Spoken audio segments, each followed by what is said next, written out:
Sir जैसे अभी Nagpur today एक सर्वे कर रहा है जिसमें हम पब्लिक से पूछ रहे हैं कि आपके मुताबिक क्या इशू है इस वक्त नागपुर में सबसे बड़ा। तो सबसे ज़्यादा तो अनएम्प्लॉयमेंट ही बोला जा रहा है। तो क्या आपको लगता है कि this is an actual issue in Nagpur? और कई लोगों ने ये भी बोला सर कि चलो ठीक है एम्प्लॉयमेंट तो है बट नागपुर में उतना पैसा नहीं मिल रहा है इसलिए यूथ बाहर जा रहा है। तो उस पर आप कुछ बोलना चाहेंगे सर? नहीं, ये तो डेफिनेटली एम्प्लॉयमेंट का जो इशू है ये पैन इंडिया है, ये नागपुर का इशू नहीं है सिर्फ, ये पूरा देश में है कि दो हाथ को रोज़गार नहीं मिल रहा है। उसके साथ साथ जो महंगाई है वो भी एक इशू है, डेवलपमेंट वो भी एक इशू है। मगर सरप्राइजिंगली ये इलेक्शन में डोमिनेट नहीं हो रहा है। ये कहीं ना कहीं जिस तरीके से इमर्ज होना चाहिए उस तरीके से ये सब इशूज़ जो है, बेसिक इशूज़ जिसको बोलेंगे हम, जैसा बेटर हेल्थ केयर, अच्छा हॉस्पिटल हो, सरकारी हॉस्पिटल, वो आपको नहीं मिलेगा क्योंकि आज हेल्थ केयर इतने एक्सपेंसिव हो गया क्योंकि कॉर्पोरेट मैंने ये हॉस्पिटल सेक्टर में कॉर्पोरेट सब एक कल्चर आ गया है। तो ये सब तो इश्यूज़ है, मगर अनफॉर्चुनेटली ये इश्यूज़ क्या वाकई में जो वोटर्स है या जो कैंडिडेट्स है ये सब चीज़ों को सही में डील कर रहे हैं कि नहीं, ये देखने की बात है। जी जी जी सर, ऐसे ही कई लोगों ने कहा कि मिहान में इतने सारे प्रोमिसेस किए गए हैं कि कंपनीज आएंगी, सैंक्शन होके हैं कंपनीज, बट अभी तक कुछ काम चालू नहीं हुआ है। तो सर आप जैसे इतने डेकेड से आप देख रहे हैं कि एक्चुअल में क्या चल रहा है, तो सर आपको क्या लगता है कि उस पर क्या? मैं ये नहीं मानने का तैयार हूँ कि मिहान में कुछ हुआ नहीं। आपकी जानकारी के लिए बोल रहा हूँ कि जैसा एविएशन सेक्टर में काफ़ी काम हुआ है, वहाँ 2-3 एमआरओ है, बोइंग का, एयरबस का। तो उसके साथ साथ आपको पता है जो आईटी सेक्टर में बहुत काम हुआ है, वहाँ परसिस्टेंस का बहुत बड़ा सेटअप है, वहाँ टाटा कंसल्टेंसी का काफ़ी बड़ा सेटअप है। सिर्फ टाटा में अबाउट 88,000 लोग नौकरी करते हैं। तो मुझे लगता है कि इंटर मिहान में आज के डेट में 60 से लेकर 70,000 लोग काम करते हैं। तो ये हुआ नहीं, ऐसा नहीं है, मगर जिस तरीके से होना चाहिए था उस तरीके से हुआ नहीं। लोगों का अपेक्षा और इससे ज़्यादा था। जैसा पतंजलि का जो यूनिट है वो अभी भी टेकअप नहीं किया।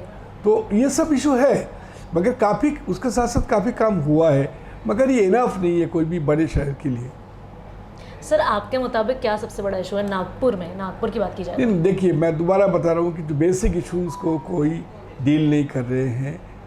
पूरा जो इंटर इलेक्शन कैंपेन ऐसा हो रहा है कि अगर बीजेपी बोल रहा है कि डेवलपमेंट की बात, हमने ये किया, रोड अच्छा बनाया, इंफ्रास्ट्रक्चर दिया, मेट्रो लाया, हमने आईआईएम लाया, आईआईटी लाया, एम्स लाया या लॉ यूनिवर्सिटी लाया, तो ये दुनिया भर के डेवलपमेंट की एजेंडा ये जनता के सामने खड़ा कर रहे हैं। कांग्रेस ये जो बेसिक इश्यूज़ है, जैसा अनएम्प्लॉयमेंट है, महंगाई है, आपके हेल्थ केयर इश्यूज़ है, ये सब चीज़ को लेके जैसा काउंटर करना चाहिए वो नहीं करते हुए, वो जैसा संविधान धोखे में है, मोदी डिक्टेटर है, तो ये पूरा जो ओवरऑल जो लड़ाई जो है ये ऐसा हो गया है कि डेवलपमेंट और बाकी बेसिक इश्यूज़ नहीं रह के राहुल गांधी वर्सेस मोदी इस तरीके का हुआ है। जी सर, हाँ। तो आपको प्रीफर क्या करना है, या राहुल को करे, गांधी को करे, या मोदी को करे, या विकास ठाकरे वर्सेस नितिन गडकरी नहीं है। राइट। तो सर नागपुर में अभी वही चल रहा है, मैं आपको यही सवाल पूछने वाली थी कि जैसे नागपुर में अभी नितिन गडकरी वर्सेस विकास ठाकरे बहुत हो गया, तो सर आपको क्या लगता है कि इस बार कौन विक्टोरियस आएगा नागपुर में? नहीं, मुझे लगता है कि गडकरी का जो ओवरऑल इमेज है, लार्जर देन इमेज है उसका, तो डेफिनेटली उसको डिविडेंड तो मिलेगा। उन्होंने काम तो किया है, ऐसा नहीं है कि यहाँ का रोड अच्छा हुआ है। जो चीज़ मैं पहले बोल रहा था कि जैसा आईआईएम है, आईआईटी है, लॉ यूनिवर्सिटी है, एम्स है, मेट्रो है, ये गडकरी के कारण ही आया है, ये सबको मालूम है। मगर मुझे लगता है कि ये जो क्लेम है कि 5 लाख या 4 लाख वोट से जीत के आएंगे, वो मानने के तैयार मैं नहीं हूँ।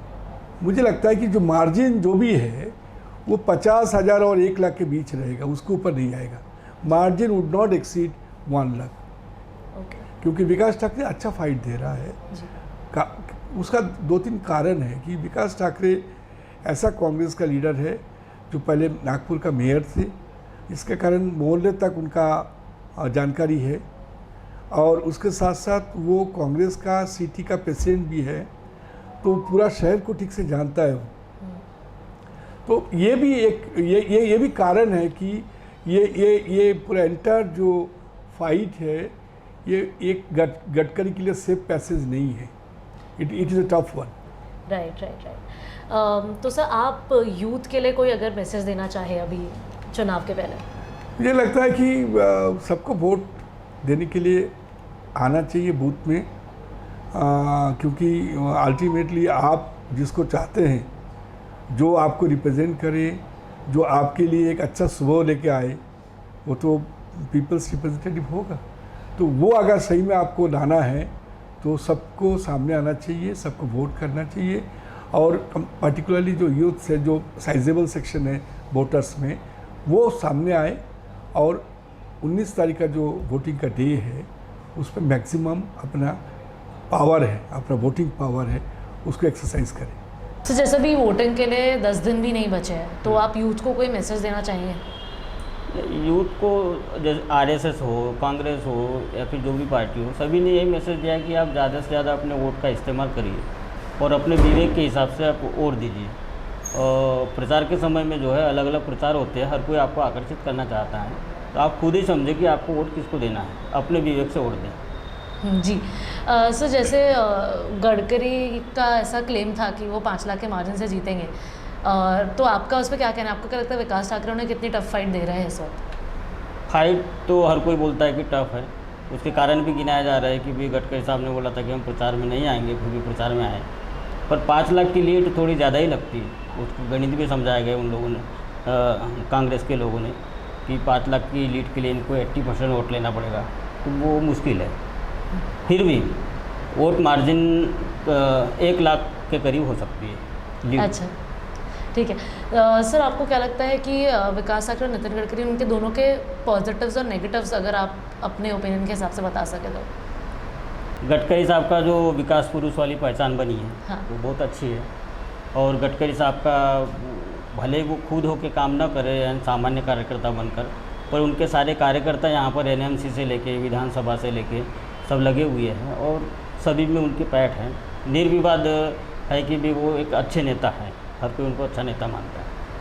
पर नागपुर की सामाजिक स्थिति जो है, ये चुनाव में डिसीजन के लिए निर्णायक होती है, उसमें देखना होगा कि भी अब मोदी जी के लिए कितना पसंद करते हैं नागपुर के लोग, बीजेपी को कितना पसंद करते हैं। उस माहौल में जब मंदिर मस्जिद वाला इशू ज़्यादा हाईलाइट हुआ है अभी, तो कहीं ना कहीं नुकसान गडकरी जी को मोदी और बीजेपी के कारण होगा, ये लगता है मुझे। अच्छा, ठीक है। सर विकास ठाकरे जी के बारे में कुछ? विकास ठाकरे जी सामान्य कार्यकर्ता के तौर पर लोगों से जुड़े हुए हैं।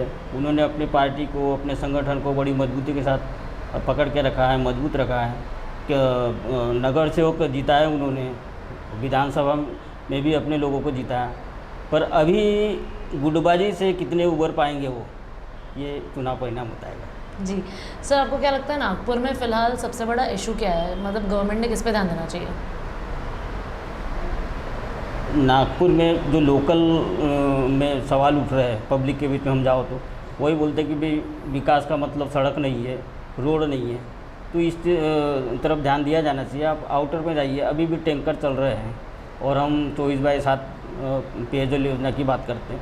तो ये जो पब्लिक से जुड़े हुए इशू है, अभी जैसे मच्छर वगैरह है, आज शहर में हर जगह मच्छर है, चाहे फ्लैट हो चाहे झोपड़पट्टी हो, झोपड़ा हो, इधर ध्यान नहीं दिया जाता है। और सामान्य जनता जो है अपने से जुड़े हुए विषय को देखती है, इस विषय पे ध्यान दिया जाना चाहिए। सो जैसे नागपुर के वोटिंग के लिए अभी महज 10 दिन बचे हैं, तो ऐसा कोई आप यूथ को मैसेज देना चाहेंगे वोटिंग के लिए, फर्स्ट टाइम वोटर्स को? सबसे बड़ा मैसेज या ज़रूरी मैसेज ये है कि यूथ ने आना चाहिए वोटिंग के लिए। More and more youngsters should exercise the right to vote, है। तो इसलिए वो भले पार्टी कुछ भी हो, कोई वॉट एवर एफिलिएशन, वोटिंग के लिए आना चाहिए। दिस अ ट्रेंड कि भाई वो वोटिंग डे को छुट्टी मनाने के लोग सिर्फ है ना ऐसा पिकनिक डे मनाते हैं, पर instead of that this is very important right they have and they enjoy and they should respect it. वो वोट जो भी मर्जी है उनकी, उसको वोट करना बहुत ज़रूरी है ना। तो वोटिंग तो करना बहुत ही ज़रूरी है। हर यंगस्टर को ये दिमाग में रहना चाहिए कि 19 को भले ही वो छुट्टी है उस दिन, पर वोट करके ही जो भी बाकी एक्टिविटी करना है, वोट तो करने पहले सुबह ही कर लें, जल्दी कर ले, गर्मी है तो अर्ली मॉर्निंग जाके वोटिंग कर ले और फिर बाद में जो मर्जी कर रहे हैं, है ना। तो वोटिंग तो करना बहुत ज़रूरी है। और ये यंगस्टर्स बहुत अवेयरनेस इस बार गवर्नमेंट भी कोशिश कर रही है ये सब करने के लिए कि ज़्यादा से ज़्यादा यंग लोग आए। तो होना चाहिए कि ये ज़्यादा से ज़्यादा एटलीस्ट 90% यंगस्टर्स को प्रॉब्लम भी नहीं है, कोई मोबिलिटी का प्रॉब्लम नहीं है ना। तो वो सब उन्होंने वोट सिर्फ करना चाहिए। दे शुड नॉट से कि भाई पॉलिटिक्स में हमको इंटरेस्ट नहीं है, नहीं वोट करेंगे, ऐसा तो बहुत it is very wrong thing. This are once in 5 years you have this chance to vote. अगर आप ठीक से नहीं कर पाए तो you get a wrong leader and then you have to crib for next 5 years you have no option but to crib only, है ना। तो वोटिंग करना बहुत ज़रूरी है। तो सर अभी जैसे नागपुर लोकसभा सीट के लिए नितिन गडकरी एंड विकास ठाकरे हैं, है ना, मतलब उनका काफ़ी वर्सेस में जनता भी बहुत एक्साइटेड है देखने के लिए कि who is going to come out victorious. तो सर नितिन गडकरी का ये कहना था कि मैं 5 लाख के मार्जिन से जीतूंगा, तो उसमें सर आपका क्या कहना है? देखिए डेमोक्रेसी में ऐसा ठीक है, गडकरी जी अब 2 बार जीत चुके हैं, बट कोई भी तो ऐसा कहना इतने वोट से जीतूंगा तो ऐसे बोलने की बात होती है। And sir in a democracy you can't pre जज एनीथिंग कि हम इतने वोट से जीतेंगे, ये करेंगे, ऐसा बोलना तो भाषणबाजी में बोल देते हैं लोग, बट ऐसा कोई ज़रूरी नहीं कि 5 से जीतेंगे। हो सकता है इस बार बहुत कॉन्टेस्ट थोड़ा क्लोज भी हो। सर आपको क्या लगता है कि इस बार कौन जीतेंगे? तो लगता है 99% तो चांसेस गडकरी जी के ही जीतने के, क्योंकि अब सिर्फ वो गडकरी जी के इतने बड़े फिगर बन गए, is become larger than life figure. उनका जो है काम के लेकर इतना देश भर में तो है ही, और नागपुर वालों को भी बहुत गर्व होता है कि भाई जो है गडकरी जी हमारे नागपुर के हैं और जो इतना काम कर रहे हैं। सिर्फ नागपुर का तो काया पलट कर ही दिया उन्होंने, और देश भर में भी जो सड़कें वगैरह जो बना रही हैं उससे जो देश विदेश में उनका नाम हो गया। तो यानी मोदी सरकार में सबसे परफॉर्मिंग मिनिस्टर तो में गिनती उनकी होती है, तो इसलिए उनका इमेज में प्रॉब्लम नहीं, कुछ नहीं है। तो वो जीतने में तो कुछ संभावना सबसे ज़्यादा उन्हीं की है। तो सर मैं दोनों के लिए आपको पूछना चाहूँगी, विकास ठाकरे जी के लिए भी और नितिन गडकरी जी के लिए भी, आपको क्या लगता है कि दोनों के पॉजिटिव्स और नेगेटिव्स क्या हो सकते हैं इस लोकसभा चुनाव में? अभी शुरू करते हैं अगर विकास ठाकरे से पहले, ठीक है, अंडरडॉग तो है वो, बट पॉजिटिव उनका ये है कि वो मेयर रह चुके नागपुर के, है ना। तो और कॉरपोरेशन जो ऐसा होता है पूरा शहर संभालते हैं वो लोग, तो उससे नेटवर्क अच्छा होता है। और उसके अलावा वो कांग्रेस के सिटी प्रेसिडेंट रहे, कितने सालों से है वो, तो इससे क्या पार्टी में भी उनका एक ग्रिप है पार्टी के ऊपर भी, और काफ़ी नेटवर्क शहर भर में है उनका, ये बहुत पॉजिटिव उनका। और दूसरी बात वो भले कुछ भी कहे, कास्ट फैक्टर काफ़ी रहता है, कास्ट और ये जो लीनिंग्स रहते हैं, तो उनका जो है कास्ट फैक्टर भी उनके फेवर में है वैसे देखा जाए तो ये उनके पॉजिटिव है ना। तो इसीलिए काफ़ी कॉन्टेस्ट भी अच्छा होगा इस बार नागपुर में, ऐसा लग रहा है। गडकरी जी का पॉजिटिव जो मैंने बताया कि उनका काम ही वर्क स्पीक्स फॉर हिम, उनको अलग से कुछ करने की जरूरत है। बल्कि एक समय तो वो इतने कॉन्फिडेंट थे कि मैं कैंपेन भी नहीं करूंगा, ऐसा बोल दिया था कुछ साल पहले कि भाई लोगों को वोट देना तो देंगे, मैंने इतना काम किया है, उसके भरोसे मैं चुनूंगा करके।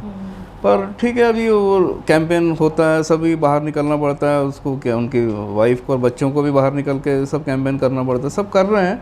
और वो जो है ना, इसीलिए भले सोचे कुछ भी हम 5 से जीतेंगे, 6 से जीतेंगे, 3 से, पर वो होता है जब तक कि आपको पूरा करना ही पड़ता है मेहनत, और उसका फल आपको मिलता है। तो कैंपेन कर रहे हैं और वो लगता है अच्छा ही चल रहा है उनका भी, तो काफ़ी क्लोज होगा। फिर भी पॉजिटिव यानी फेवर में तो गडकरी जी के ही दिख रहा है पूरा अभी तो। राइट सर, अभी आपको डेकेड्स हो रहे हैं इस इंडस्ट्री में, तो आपको क्या लगता है कि नागपुर में इस वक्त सबसे बड़ा इशू क्या है जो गवर्नमेंट ने जिस पे ध्यान देना चाहिए? तो अभी इस समय तो क्या डेवलपमेंट एक इशू है, डेवलपमेंट का भी अभी एक फ्लिप साइड भी हमने देखा कि जो ये अंबाझरी का जो ओवरफ्लो वगैरह हुआ, तो ये यानी सिर्फ यही नहीं और कई सड़कें वगैरह भी हुए हैं। कुछ लोग बोलते हैं कि डेवलपमेंट के नाम पे अननेसेसरी भी वर्क हो रहा है, और सीमेंट रोड जहाँ ज़रूरी नहीं वहाँ भी कर रहे हैं। तो इन सब का लेकर लोगों में कुछ वो भी है, रोष भी है। जैसे ये अंबाझरी से लग के जो हुआ था तो उसमें काफ़ी लोगों को दिक्कत हुई है, हज़ारों, यानी कि एक पूरे लाइन से जो नाग नदी के किनारे लोग रहते थे सभी को काफ़ी प्रॉब्लम हुई। Drainage system better. हाँ, तो ड्रेनेज जो है वो कम से कम ऐसा, और इतना लॉस हुआ लोगों का कि लोग चाहते हैं कि भाई ऐसे सब प्रॉब्लम्स ना हो कि आप एक तरफ से डेवलपमेंट कर रहे हो, लोगों को सेफ्टी का आपको ख्याल नहीं है। तो भले ये इशू कॉरपोरेशन का है, बट थोड़ा बहुत लोगों में नाराज़गी इस बात पर भी है। तो कुछ बाइकआउट की बात कर रहे थे लोग, कुछ कि हम वोटिंग नहीं करेंगे, ये करेंगे। बट ये सब इश्यूज़ काफ़ी है। और सिटी के इश्यूज़, वरना डेवलपमेंट है ना, ग्रोथ जो हो रहा है, इंफ्रास्ट्रक्चर ग्रोथ हो रहा है, मेट्रो इतना अच्छा बन गया है, इन सब से लोग खुश भी हैं। पर ऐसे छोटे मोटे कुछ इश्यूज़ हैं कॉरपोरेशन से रिलेटेड, जिसको और भी पता नहीं है ना। गडकरी जो अगर कॉरपोरेशन ही देखते बैठेंगे तो देश के काम कैसे करेंगे, वो है ना, वो तो लोकल लेवल पे करना चाहिए एमएलएज वगैरह को। तो ये है इश्यूज़, इसका बहुत ज़्यादा तो फ़र्क नहीं पड़ेगा, फिर भी लोगों में नाराज़गी इस बात पर है और वो चाहते हैं कि और भी थोड़ा ढंग से होना चाहिए सब सिटी के अफेयर्स जो है।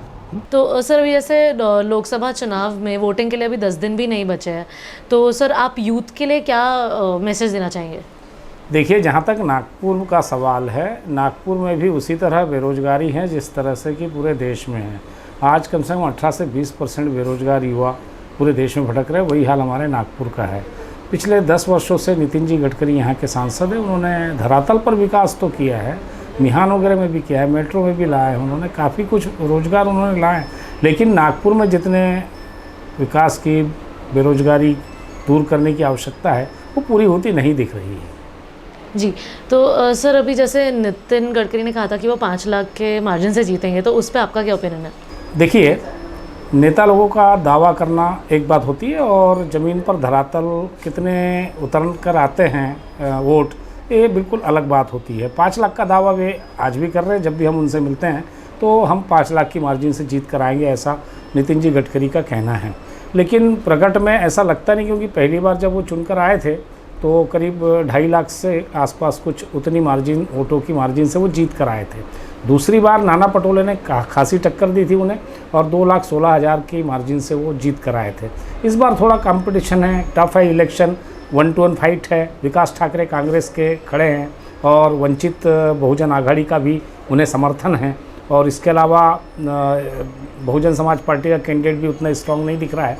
और जहाँ तक सवाल है MIM की, MM जो मुसलमानों के वोट को लेती आई है, जो पार्टी, वो भी इस बार चुनाव में खड़ी नहीं है। तो मेरा ऐसा ख्याल है कि वोटों का जो अंतर है, जो मार्जिन है, जो लीड है नितिन गडकरी की, वो काफ़ी हद तक कम हो जाएगी। जी सर, अभी काफ़ी नितिन गडकरी वर्सेस विकास ठाकरे चल रहा है, तो आप इन दोनों के पॉजिटिव्स और नेगेटिव्स पॉलिटिक्स वाइज अगर अपने ओपिनियन से बता सके, अपने एक्सपीरियंस से। देखिए, निगेटिव और पॉजिटिव हर नेताओं में होती है, हर किसी की खासियत अच्छी होती है, किसी में कुछ गलत भी होता है। लेकिन यहाँ जहाँ तक नागपुर की लड़ाई है, एक विकास भाऊ वर्सेस नितिन जी, इन दोनों के बीच में मध्य में चल रही 1-to-1 फाइट है। विकास जी का भी दावा है कि इस बार उनको समर्थन काफ़ी अच्छा मिल रहा है और सारे कांग्रेसी एकजुट होकर कार्य कर रहे हैं और विकास जी के साथ कुछ अदृश्य शक्तियां भी काम कर रही है। तो नितिन जी को इलेक्शन तो टफ जाएगा, लेकिन जिस हिसाब से उन्होंने नागपुर में विकास कार्य किए हैं, जिस हिसाब से वे सारे नेताओं को लेकर चलते हैं, सारे कार्यकर्ताओं को लेकर चलते हैं, और बीजेपी के पीछे काफ़ी मजबूत RSS का जो संगठन है, जो कैडर लेवल पर जो कार्यकर्ता है, वो मुझे ऐसा लगता है कि नितिन गडकरी जी के लिए वो उतना तो प्लस पॉइंट होगा और वो फ़ायदेमंद होगा। जी, तो जैसे आपने स्टार्टिंग में बताया कि नागपुर में अभी फ़िलहाल सबसे बड़ी प्रॉब्लम बेरोज़गारी की चल रही है ना, तो यूथ को ही सबसे ज़्यादा प्रॉब्लम आ रही है। तो आप यूथ को अगर कोई मैसेज देना चाहे चुनाव के पहले?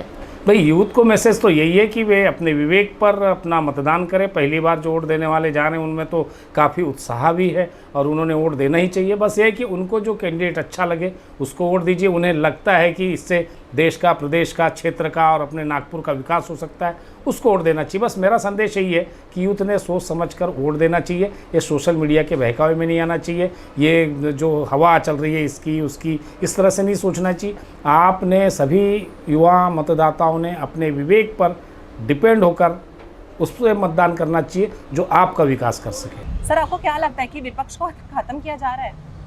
विपक्ष को पूरी तरह खत्म करने की कोशिश हो रही है। विपक्ष ही नहीं तो संविधान को खत्म करने की ये प्रोसेस चालू हो गई है पिछले 10 सालों में। 2014 से जो अब तक की सरकार है, महंगाई के ऊपर कुछ नहीं बोल रही। उन्होंने जो भ्रष्टाचार किए बॉन्ड का माध्यम से, देश का नहीं तो वर्ल्ड का सबसे बड़ा भ्रष्टाचार आज टीवी मीडिया माध्यम से, पर टीवी पर तो कुछ दिखाई नहीं देता है, पर मीडिया के माध्यम से, सोशल मीडिया के माध्यम से जो दिखाई दे रहा है और पढ़ने में आ रहा है, उस वजह से भाजपा सरकार कितनी भ्रष्ट है उसको हम अपनी आंखों से और महंगाई की वजह से हम खुद महसूस कर रहे हैं। उस वजह से इस सरकार को दोबारा चुन के देने की किसी सामान्य वर्ग की कोई मंशा नहीं है। सर, आपका कहना था कि भ्रष्टाचार बहुत है इस पार्टी में, तो क्या इसके पहले जब कांग्रेस थी तो उसमें भ्रष्टाचार नहीं था? भ्रष्टाचार लगाने वाले विरोधक भाजपा थी। उस टाइम उन्होंने जो जो भ्रष्टाचार के आरोप लगाए वो आज तक कोई भी सिद्ध नहीं हुए। जो उन्होंने 4G यानी 2G स्पेक्ट्रम घोटाले की बोले थे, या मैं जिस चंद्रपुर डिस्ट्रिक्ट से आता हूँ कोयला घोटाला बोले थे, कोयला घोटाला भी कुछ वहाँ पर हुआ नहीं था, पर वो भ्रष्टाचार सिर्फ बेनामी बदनामी का एक स्वरूप था। सरकार को बदनाम करने की कोशिश थी कांग्रेस सरकार को, या जो भी उनके साथ में अलायंस में थे उनको बदनाम करके ये सत्ता में आए। और सबसे बड़े भ्रष्टाचारी आज के तारीख में कोई होंगे तो भाजपा वाले। बीजेपी यानी सबसे भ्रष्टाचारी पक्ष हमारे नेतृत्व में जो चलता है, देश में जो चल रहा है, सबसे ज़्यादा भ्रष्टाचारी कोई पार्टी होंगी तो आज के तारीख में भाजपा सरकार है। इलेक्ट्रल बॉन्ड के माध्यम से उन्होंने जो जो पैसा लिया है उनका हिसाब देने के लिए उनको जो तकलीफ हुई, सुप्रीम कोर्ट को वहाँ पर आज लाना पड़ा, तो भी उन्होंने उस टाइम उन्होंने वहाँ पर SBI बैंक के माध्यम से जो जो पैसे लिए और फंडिंग किस किस ने किया उसका जो मालूमात मिला है वो भी आधा अधूरा मिला है। PM केयर फंड का अब तक उन्होंने कुछ भी बताया गया नहीं है। PM केयर फंड में कितना पैसा आया है उसका कुछ उन्होंने आंकड़ा नहीं दिया। राम मंदिर के माध्यम से ग्रामीण स्तर पर जो लोगों ने पैसा वसूल किया है तो कहाँ पर वसूल करके कहाँ पर डाले हैं उसका कुछ भरोसा नहीं है। सब कुछ उन्होंने इलेक्शन पर खर्चा करने का जो माध्यम लगाया है। और इस चुनाव पीरियड में जो शिबू सोरेन हो या अरविंद जी केजरीवाल साहब हो, उनको अंदर करने की जो उन्होंने कोशिश की है, उस वजह से तो उनके ऊपर का भरोसा और संविधान का जो गला घोटने का काम उनके माध्यम से चल रहा है, उस वजह से लग रहा है कि ये भाजपा सरकार बिल्कुल हमें ये देश को नहीं चाहिए। बात ऐसी है कि अब नितिन गडकरी जी नागपुर से खड़े हैं और विकास ठाकरे जी कांग्रेस की तरफ से खड़े हैं, तो मुझे एक ही कहना है कि आपने सीमेंट रोड तो बना दिया, लेकिन बेरोजगारी का क्या हुआ? उसके बाद में बहुत सारे प्रॉब्लम्स हैं, जो कि MIDC बंद होने के कगार पे है।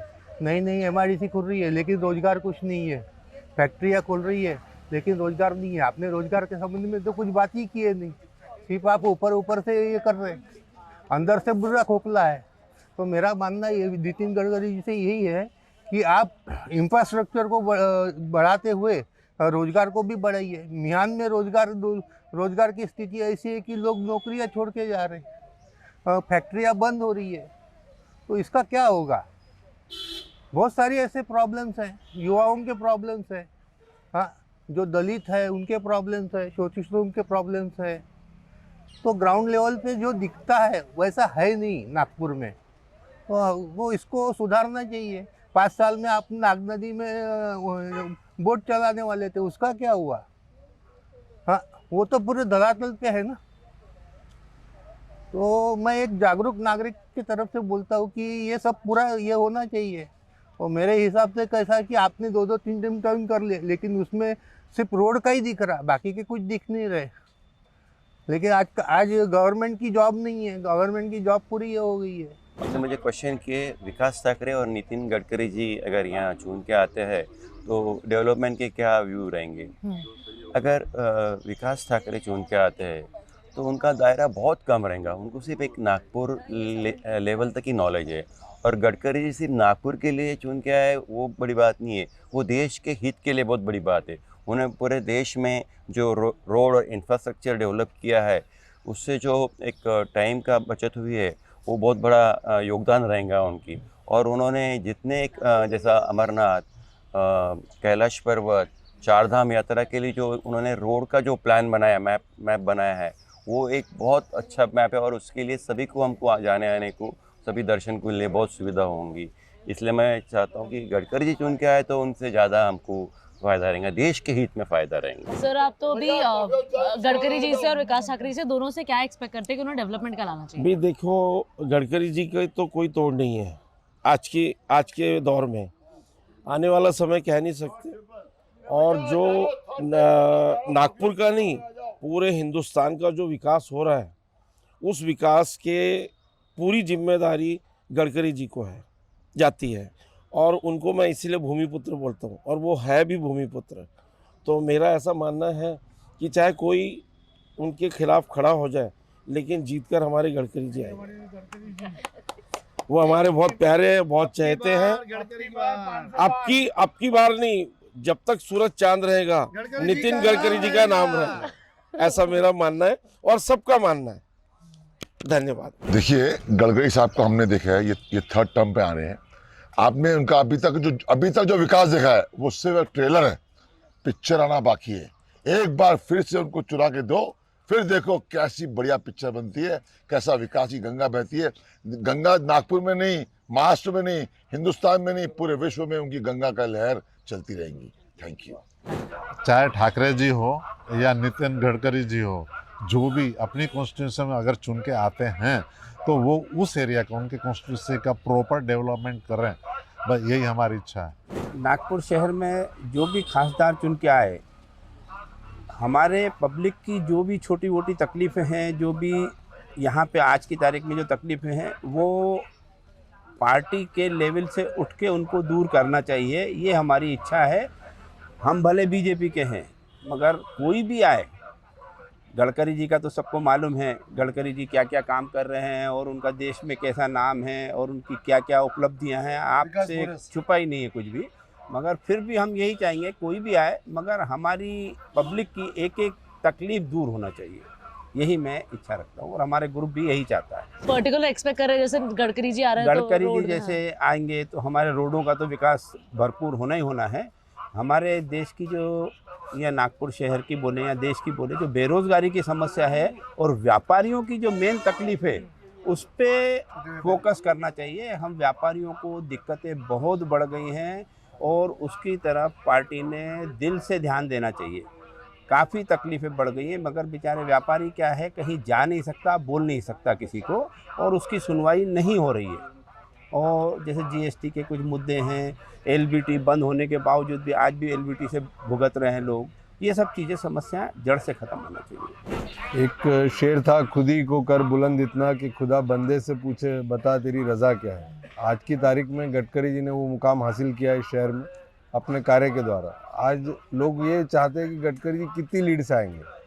गडकरी जी कोई कहता है 3 लाख की लीड, कोई 4 लाख की, वो खुद 5 लाख की लीड कह रहे हैं। तो ये बाकी के नेताओं ने उनसे चीज़ सीखनी चाहिए कि खुद के काम ऐसे करो कि लोग आपको चाहने लगे, लोग आपके लिए प्रचार करें, लोग आपके लिए बोले कि नहीं भैया अपने को इनको लाना है।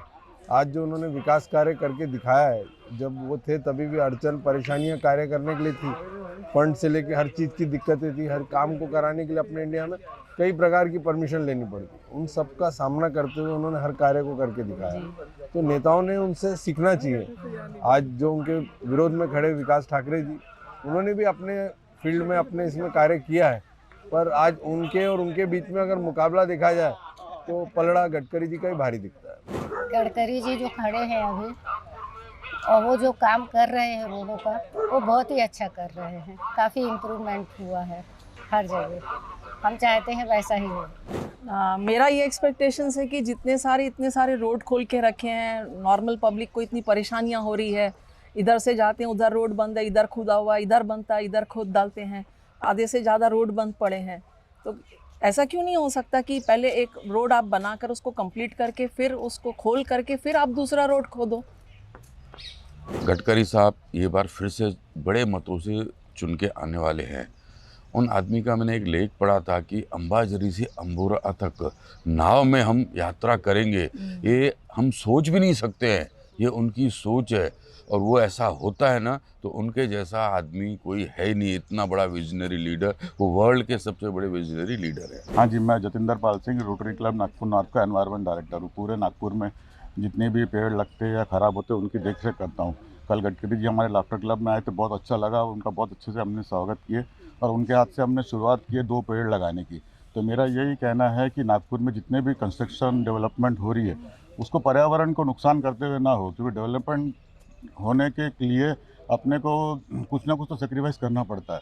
लेकिन पेड़ों को बचाना बहुत ज़रूरी है। हम बोलते हैं कि अभी आज 1200 पेड़ कट रहे हैं लेकिन 5000 लगाएंगे, लेकिन उसमें सर्वाइव कितने होते हैं? तो मेरा कहना है कि देख रेख करके करना चाहिए पर्यावरण, क्योंकि अभी 45-46 टेम्परेचर तक जा रहा है, आगे चल के 50 भी जाएगा, हम सांस नहीं ले पाएंगे। तो मेरा यही है, जो गडकरी जी काम कर रहे हैं पूरे देश के लिए, पूरे वर्ल्ड में उनका नाम है, बहुत अच्छा है, लेकिन थोड़ा सा पर्यावरण में भी ध्यान देंगे तो बहुत अच्छा रहेगा। Thank you, God bless you. Gadkari ji का विज़न हमारी सोच से बहुत बाहर है, क्योंकि उनका जो विज़न है हम सोच भी नहीं सकते। आज पानी के अंदर में ट्रेन चल रही है, बुलेट ट्रेन भी पानी के अंदर चल रही है, तो ये न सिर्फ नागपुर में बल्कि पूरे विश्व के लिए भी हित में है कि गडकरी जैसे नेता आए आगे, और आगे उनका जो बहुत सारा जो योगदान है देश के विकास में, वो आगे इस तरह से बढ़ता रहे। सर विकास ठाकरे जी के लिए भी कुछ बोल दीजिए।